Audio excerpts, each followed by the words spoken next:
All right, welcome to the show today. Today, I wanted to share with you 5 powerful thoughts that changed everything for me. So, I'm going to start out with the very first one. And I'm going to admit, I am a stealer of thoughts. I love to find all different places where I can gather and find different thoughts that really serve me. So, as you go about your day every day, you hear things from all different sources all the time. And you get to decide too, am I going to adopt that belief or have I already adopted it and I didn't even recognize it? And so I steal I steal from anybody. I jokingly call it steal, but I steal from anybody that I see that they're getting results in the areas that I also want to get results in. And so I tend to get email subscriptions to places that really have powerful messages for me, or to listen to podcasts that help to alter the way that I view the world or view things and how it can help serve me. Now, I have a great podcast episode. It's actually my most popular one, is my favorite tool, the model. And the reason why I wanted to share thoughts is because in the model, it talks about how we have all of the facts in our life. They are circumstances. And these circumstances, the facts, they just exist. Now, the fun part is that you get to believe whatever you want about those facts. And the beliefs that you have are the thoughts that you think over and over again. And so that's why I thought it was so important to bring up these 5 thoughts that I have intentionally integrated into my life that have brought me such great results. Because whatever you're thinking will create an emotion in your body. It'll create a feeling. And then that emotion is the fuel for all of the actions that you're going to take in that moment. And then those actions that you take or don't take, that creates your result. So we're just focusing on the thought line right now, but you can see, and I'll tell you a little bit about how that shows up in the entire model when I really go in on practicing and proving to myself that this thought is really helpful for me and one that I want to keep believing on purpose over and over again. So the very first one is this thought: there's no such thing as behind. Now, if you were an overachiever, people pleaser, any of the recovering perfectionist, any of those things, there are probably lots of thoughts running around in your mind and beliefs about how your life is and where you thought it would be. If you're human, your life has probably turned out differently than you were expecting it to, at least in some areas. And sometimes when it's different than what you thought it was going to be and how it was going to play out, you can feel really disappointed because you're not as far as you thought you would be. That was such a painful thought to me, especially when I started coaching back in 2017. I just had all this evidence that I had built up about how I was behind the curve. I was behind the ball. I wasn't where I wanted to be in that moment in my roles as a mom or a wife, as a professional. And it was really holding me back because whenever I was thinking, oh, I'm so behind, it immediately put me into this lack energy.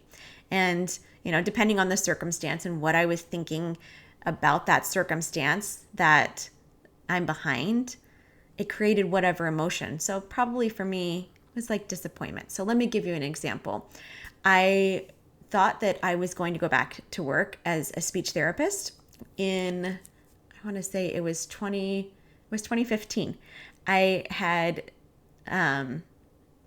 just sent my youngest to preschool and I was like, I've got some extra time. I'm going to figure out how to be a speech therapist. And because I'd been a stay-at-home mom for so long, I was like, I really want to keep up my skills and go back and really do some serving. So serve through my vocation, through being a speech therapist. And I remember I had just gotten a little bit, I'd gotten daycare, well, I had gotten the preschool situated and I had also gotten a babysitter. So I was like, okay, I think I have this sorted. And I checked the mail and I got a letter in the mail that said that I was in kidney failure. I had no idea. That's lots of those details are for another episode, but I had no idea. And that started me on this whole journey of how to reclaim my health and how to get healthy again. But in that moment, I couldn't start a new project of going back to work as being a speech therapist. It literally was my full-time job going to the doctors for at least a year after that. And I was so disappointed because I kept thinking, I'm behind. I'm so behind. All my other peers that I'm seeing, like they're having these amazing careers as speech therapists. They're figuring it out, and here I am. And so it wasn't until 2 years later when I was introduced to Jody Moore and was listening to her podcast that I was like, wait a second. She just said there's no such thing as behind. And she brought that into her Be Bold membership, which I had joined. And because she has so much content for her group membership for people to access. And she would say all the time, just remember, there's no such thing as behind. I was like, that's not true. I'm very behind in my life. Like I should be here. I should not be having kidney failure, all of these things. Like I should be figuring out how to work, how to be a mom and juggle all of the things. I'm just so behind. But it always left me feeling depleted. And so when I was introduced to this idea that there is no such thing as behind, I noticed that there was a physical shift in my energy when I went to work writing the story where that was the conclusion, that there's no such thing as behind. That behind is literally a concept that people come up with to keep themselves behind. Once I realized that I could take control over how I told the story about the events that had happened in my life, the circumstances, then I was able to take the power back. Because I wasn't behind because I had been diagnosed with kidney failure. Who even knows what behind means? Like, what is the definition of behind? Like, is it that I'm behind where I thought I was going to be? Yeah. There's also this piece of comparison too, because you look at people outside of you and you're like, well, they've got it figured out. They're doing the things. They have X, Y, and Z, the job, the relationship, the money, whatever the things are that we think create safety. It's always our thought that creates safety. And once you realize that that's their path, like that's what their journey is, and this is mine. And I don't know why I've had to deal with such health challenges when so many of my friends didn't. But for whatever reason, it has changed me. And I believe that it's made me uniquely qualified in order to serve people really, really well. Because I wasn't listening to myself. I wasn't listening to my body. I didn't even know I was in kidney failure. So you can see how disconnected from my body that I was. I had symptoms, but I wasn't paying attention to them. And so going through this process of really experiencing my life, I was able to decide, I'm going to write my story how I want it to be. And in this story, I'm never behind. Because there's no such thing as behind. It's a construct in my mind. There is no test that you can write that's like, okay, this person, okay, where are they? What's their station in life? Okay, well, they're behind. This one's not. Everybody would have different opinions of it. Being behind is not a fact. Now, being somewhere where you thought that you would, somewhere you didn't think you would be, yeah, that could be true. But that doesn't have to be bad all of the time. Okay, moving on to thought number 2 that was really, really powerful for me is I'm exactly where I'm supposed to be. And I feel like this is a continuation on from the there is no such thing as behind.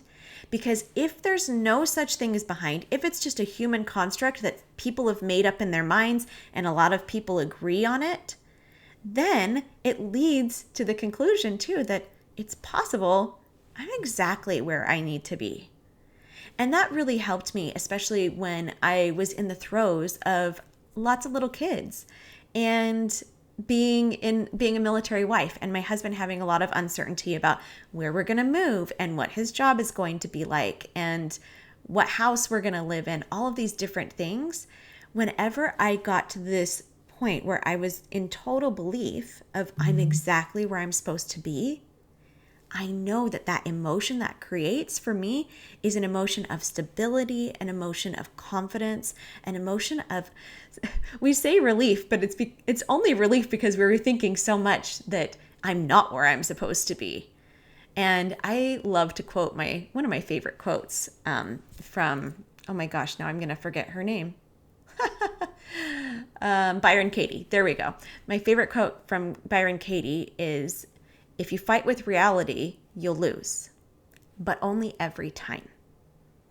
And I know I've quoted that before in podcasts before, but if I am fighting with where I am in life, all I'm doing is causing suffering. That's what's created in my model. I'm suffering because I'm beating myself up for not being where I thought that I was going to be. So I feel relief because I've been thinking that for so long. It's like I've been thinking for so long, I'm not where I'm supposed to be.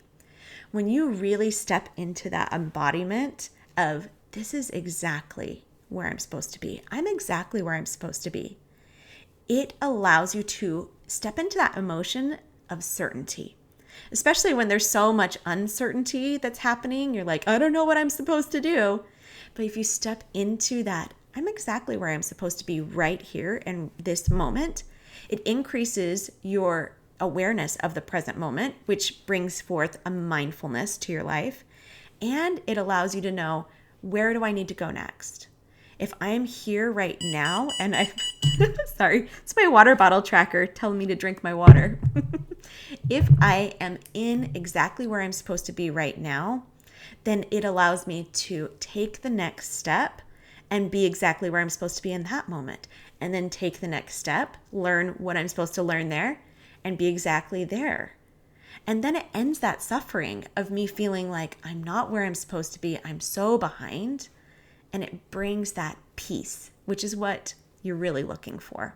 Okay, number 3, there is opposition in all things. Okay, so I am a very religious person, and in so many of the scriptures that I follow, we literally have that written in scripture that there is opposition in all things. In the life coaching world, a lot of the times we call it the 50-50. And there's the light and the dark, the contrast. And if you think about a picture, like if you just had like a black picture, it's not very beautiful. If it's just white, it's not very beautiful. It's the contrast of the colors that brings the beauty of the image to your eyes. And it's the same thing with life. Life is full of contrast. Of course, there's going to be things that we don't like, and there's going to be things that we really love.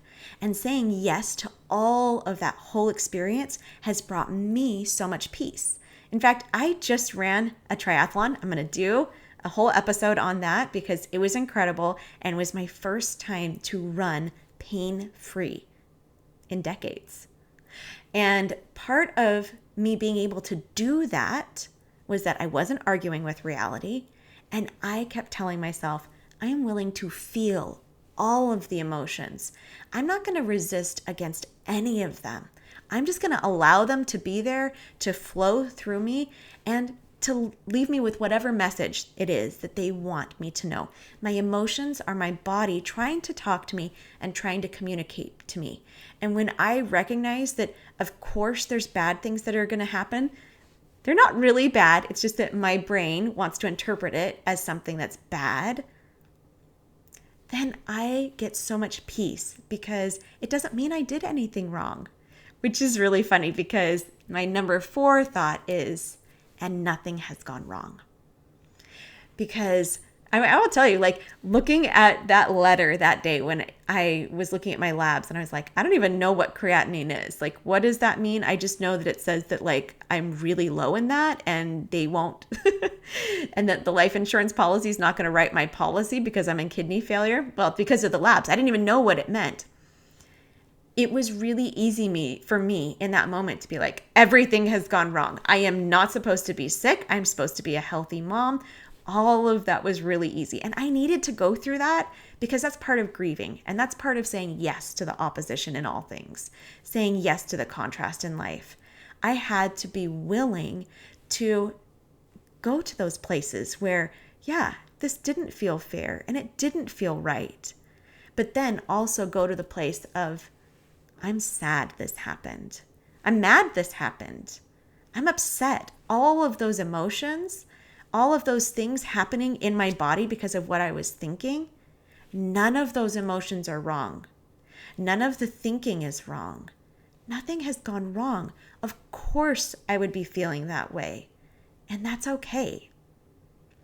And then the fifth thought that I want to leave with you today is one that I wrote like on my mirror when I heard this thought from Jody Moore. And that was, this is my life. This is amazing. Gosh, guys, I'm like getting choked up on this.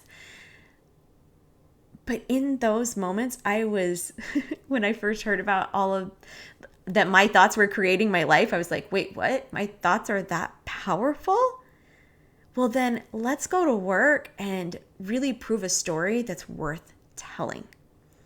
And so in my 2017 life, we were living in student housing. My husband was getting a PhD. I had 4 kids for almost 4 years there with 1 bathroom. It was incredibly small, cramped quarters. And we had gone from living in a 6-bedroom house, like right on the beach, right before that. So if you want to talk about contrast, there was contrast in what we were living. But I knew that I loved living in that student housing apartment. I was really close to my sister. Her husband was also getting a PhD at that time. And my husband was living his dream of being able to get his PhD. And I was living my dream of being close to a transplant center, because previously in Florida, ours had been 4.5 hours away. And where we ended up, I was 5 minutes from the transplant center, 5 minutes from world-class care all the time. And I understood finally for the first time why it didn't matter where I lived, that I was the one that decided if it was amazing or not. And so I went to work, like really creating this amazing story about the living situation that I was in. And it's so funny because it was all true. Like all of the contrasting things that I hated about it, yeah, it was true that I hated them. But it was also true that this life was so amazing. And parts of it were so simple what I would do. I was just like, I would go up to the shower and I'd turn on the water and I'd be like, hot water is coming out of this. Like, this is magic. My life is so amazing. I just turn on a knob and hot water comes out. Like, do you know how people like 100 years would just be so excited for that? For thousands of years, humans have lived without being able to turn on hot water whenever they want. And then I was thinking, there's people today that don't have that. There's people in my city that don't have that privilege. Yeah, that's my life. That's amazing.